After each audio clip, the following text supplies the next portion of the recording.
अगस्त की शाम को चांद पर जैसे ही सूरज उगा, इसरो के चंद्रयान ने उसके साउथ पोल पर लैंडिंग कर इतिहास रच दिया। भारत चांद के दक्षिणी ध्रुव पर कामयाब लैंडिंग करने वाला दुनिया का पहला देश बन गया है।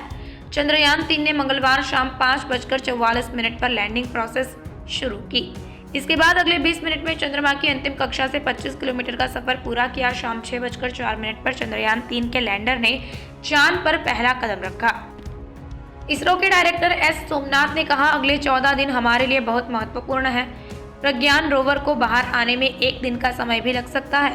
प्रज्ञान हमें चांद के वातावरण के बारे में जानकारी देगा। हमारे कई मिशन कतार में हैं। जल्दी सूर्य पर आदित्य L1 भेजा जाएगा। गगनयान पर भी काम जारी है। चांद पर पहुंचकर चंद्रयान 3 ने मैसेज भेजा, मैं अपनी मंजिल पर पहुंच गया हूं। वहीं साउथ अफ्रीका से प्रधानमंत्री ने देशवासियों को बधाई देकर कहा, अब चंदा मामा दूर के नहीं हैं। अमेरिकी राष्ट्रपति जो बाइडेन G20 समिट के लिए 2 दिन पहले 7 सितंबर को भारत पहुंचेंगे।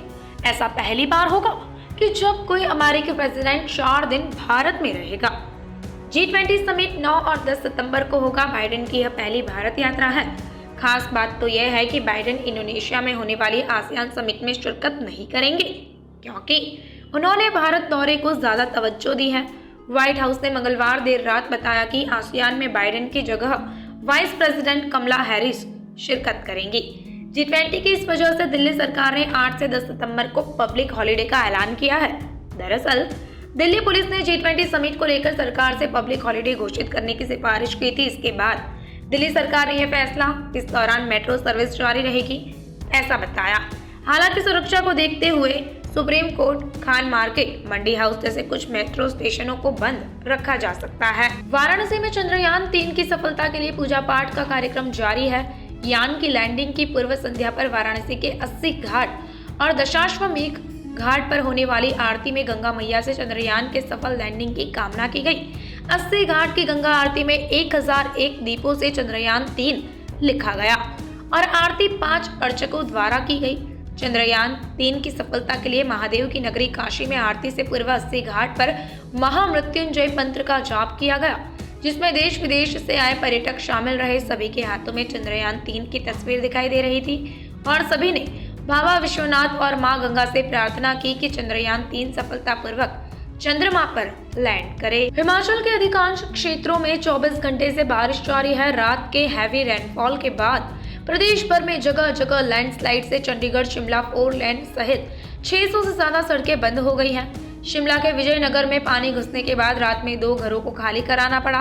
पहाड़ों पर लोग दहशत में आ गए हैं। चंडीगढ़ शिमला 4 लेन सोलन के चक्की मोड़ के पास फिर से बंद हो गया। इसके बाद हाईवे पर वाहनों की लंबी लंबी कतारें लग गई। अल्टरनेटिव रोड भी लैंडस्लाइड के कारण जगह जगह बंद हो गई है। सड़क से मलबा हटाने का काम चल रहा है। हिमाचल और उत्तराखंड में पिछले 24 घंटे से तेज बारिश जारी है, जिसके चलते उत्तराखंड के उधम सिंह नगर में कई घर बाढ़ की चपेट में आ गए। SDRF की टीम ने 60 लोगों को रेस्क्यू किया। मौसम विभाग ने बुधवार के लिए राज्य में बारिश का रेड अलर्ट जारी किया है। उधर हिमाचल में भी बारिश के कारण शिमला में लैंडस्लाइड हो गई। चंडीगढ़ शिमला 4 लेन सोलन के चक्की मोड़ के पास बंद हो गया। वहीं बद्दी में बालद नदी पर बना पुल टूट गया। भारी बारिश और पानी की तेज बहाव के कारण पुल का एक हिस्सा धंस गया। मौसम विभाग के अलर्ट को देखते हुए शिमला, हमीरपुर और मंडी जिले के सभी सरकारी व निजी स्कूल कॉलेज 2 दिन के लिए बंद कर दिए हैं। पालमपुर, देहरा, जयसिंहपुर के स्कूल बंद रहेंगे। HPU में 23-34 की परीक्षाएं स्थगित की गई है। ईरान ने मंगलवार को मोहाजिर 10 ड्रोन का उद्घाटन किया, जो इजराइल तक वार करने में सक्षम है। ये ड्रोन 24 घंटे तक लगातार उड़ान भरने में सक्षम है। ईरानी मीडिया के मुताबिक इस ड्रोन की रेंज 2000 किलोमीटर है और ये 210 किलोमीटर घंटे की रफ्तार से उड़ सकता है। मोहाजिर ड्रोन अलग अलग हथियार और बम ले जा सकता है। ये 300 किलो का वॉरहेड ले जाने और खुफिया जानकारी जुटाने में भी सक्षम है। ईरान में ये ड्रोन अमेरिका के MQ-9 ड्रोन की तरह है। ये ड्रोन 7000 मीटर की ऊंचाई पर उड़ान भरने में सक्षम है। ईरानी मीडिया ने मंगलवार को एक पोस्टर भी जारी किया, जिसमें ड्रोन इजराइल की न्यूक्लियर फैसिलिटी डिमोना के ऊपर उड़ता नजर आ रहा है। इस पोस्टर पर फारसी और हिब्रू में लिखा था, स्टोन एज में लौटने को तैयार रहें। प्रयागराज में माफिया अतीक अहमद की झूसी हवेलिया स्थित जमीन पर अब बच्चों का पार्क और मेडिटेशन सेंटर बनेगा। अतीक ने झूसी की हवेलिया में कोल्ड स्टोरेज बनाकर सरकारी जमीन पर कब्जा किया था। 400 वर्ग गज से अधिक यह जमीन प्राइम लोकेशन पर है। इसी साल 2020 में जिला प्रशासन ने बुलडोजर चलवाकर कब्जा मुक्त कराया था। अब यहां बच्चों का पार्क और मेडिटेशन सेंटर बनाने की तैयारी है। लुकरगंज में माफिया अतीक अहमद के कब्जे से मुक्त कराई गई जमीन पर 76 गरीबों के लिए आवास बनाया गया है। इन आवासों की चाबी खुद सीएम योगी ने प्रयागराज आकर चयनित लाभार्थियों को सौंपी थी। झूंसी के हवेलिया स्थित यह जमीन अतीक के पिता हाजी फिरोज अहमद के नाम थी। इसे 2020 में अवैध कब्जे से मुक्त कराया गया। इस पर अब बच्चों के लिए पार्क बनाने का निर्णय लिया गया है। शाहरुख खान और नयनतारा की अपकमिंग फिल्म जवान को सीबीएफसी ने यूए सर्टिफिकेट दे दिया है। इसका मतलब है कि सभी एज ग्रुप के लोग ये फिल्म देख सकेंगे। वहीं 12 साल से कम उम्र के बच्चे भी पेरेंटल गाइडेंस के साथ फिल्म देख सकेंगे। फिल्म 7 सितंबर को थिएटर में रिलीज होने वाली है। बॉलीवुड हंगामा की एक रिपोर्ट के मुताबिक इससे पहले सीबीएफसी ने फिल्म में 7 बदलाव करने के सुझाव भी दिए हैं। इससे पहले शाहरुख की फिल्म पठान को भी सेंसर बोर्ड ने यूए सर्टिफिकेट दे दिया था, लेकिन दीपिका पादुकोण के गाने बेशरम रंग के क्लोजअप शॉट्स में करीब 12 कट लगवाए थे। पठान की तुलना में सेंसर बोर्ड ने जवान में कोई खास बदलाव नहीं सुझाया है।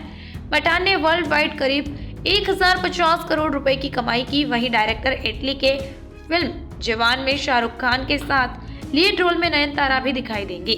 सानिया मल्होत्रा और दीपिका पादुकोण कैमियो रोल में नजर आएंगी। चंद्रयान 3 आज शाम 6:04 पर चंद्रमा के साउथ पोल पर लैंड करेगा। इसकी सफलता के लिए देश विदेश में पूजा और प्रार्थना का दौर जारी है। चंद्रयान 3 के लिए देश भर के मंदिरों में हवन पूजन किए गए, मस्जिदों में दुआ की गई, स्कूलों में बच्चों ने भी इसके लिए प्रार्थना की। चंद्रयान 3 की सफल लैंडिंग के लिए बुधवार को उज्जैन के महाकालेश्वर मंदिर में खास भस्म आरती की गई। वहीं अजमेर की दरगाह शरीफ में लोगों ने दुआ की। उधर उत्तर प्रदेश के सरकारी स्कूलों और मदरसों में चंद्रयान 3 की लैंडिंग का लाइव टेलीकास्ट किया जाएगा। राज्य के स्कूलों और दूसरे शिक्षण संस्थानों में शाम 5:15 से 6:15 तक इसका टेलीकास्ट होगा। हरियाणा के स्कूलों में भी मिशन लाइव कवरेज दिखाई जाएगी। साउथ अफ्रीका के जोहान्सबर्ग में 15वीं ब्रिक्स समिट शुरू हो गई। ब्रिक्स देशों के नेता लावरोव सेंटन कन्वेंशन सेंटर में हाथ पकड़कर तस्वीर खिंचाते नजर आए। इस दौरान एक घटना ने हर किसी का ध्यान खींचा। ग्रुप फोटो सेशन के दौरान हर लीडर ने खड़े होने की जगह तय कर ली थी। मीडिया रिपोर्ट्स के मुताबिक मोदी जब साउथ अफ्रीकी प्रेसिडेंट के साथ मंच पर पहुंचे तो उन्हें तिरंगा जमीन पर दिखा। प्रधानमंत्री ने फौरन राष्ट्रीय ध्वज उठाया और सलीके से जैकेट की जेब में रख लिया। दूसरी तरफ साउथ अफ्रीकी प्रेसिडेंट ने भी अपने देश का फ्लैग उठाया, लेकिन यह स्टाफ को सौंप दिया। इस अफसर ने मोदी से भी तिरंगा देने की गुजारिश की, लेकिन उन्होंने नम्रता से इनकार कर दिया।